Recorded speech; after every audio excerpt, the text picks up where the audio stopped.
Je sors de tout juste des études, donc j'ai pas vraiment de risque particulier. Je ne suis pas installé dans un train-train quotidien facile dans une entreprise, et donc je peux me permettre de me lancer sans vraiment être tracassé. Ça serait l'innovation, apporter quelque chose de nouveau. Voilà. On a aussi le côté développement durable. Donc je fais partie d'une école de commerce et le développement durable, c'est un concept très nouveau et qui est vraiment porteur. Objectivement, quand on est jeune entrepreneur, on a des idées, on est dynamique, on n'a pas de contraintes familiales. Je crois que la principale qualité, c'est l'enthousiasme, c'est the sky no limit. Quand on est jeune, on ne se fixe pas de limite.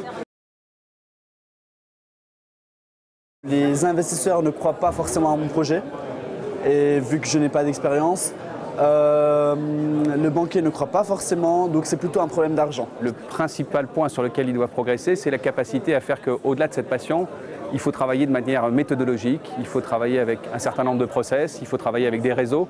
Et c'est là où souvent, je crois, les jeunes ont encore beaucoup de choses à apprendre. Évidemment, on manque un petit peu d'expérience, mais ça peut très bien se compenser en ayant une équipe et en travaillant ensemble. On croit que quand on est jeune, on a moins de chances d'y arriver, parce qu'on a peu d'argent, parce qu'on a peu de réseau, parce qu'on a peu de compétences finalement professionnelles.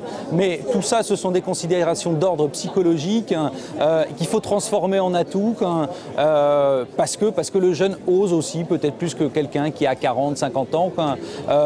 Donc je dirais que les faiblesses, il n'y en a pas. Il faut ne pas avoir peur.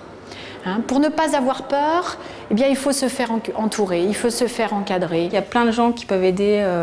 Par exemple, nous, on a été aidés par les ateliers de Paris parce que c'est au niveau de tout ce qui est artisanat et création.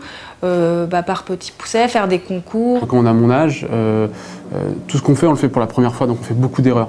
Et il ne faut pas hésiter à parler de son projet pour essayer vraiment de tâtonner et arriver à la meilleure formule et meilleur résultat final possible. De ne pas hésiter à en parler à plein de gens, vraiment d'aller le plus loin possible dans son idée, parce que tant qu'on ne creuse pas, on ne voit pas les vraies opportunités. Pour avoir des clients et des bons clients fidèles, il faut avoir un bon produit, un bon concept, un bon service, une bonne valeur ajoutée. Se focaliser sur les clients et bâtir son offre en discutant vraiment de concert avec ses clients.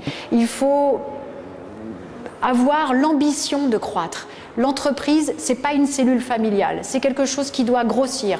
Et avoir une petite part d'un gros gâteau, c'est bien plus intéressant qu'avoir une grosse part d'un gâteau qui ne grossit pas.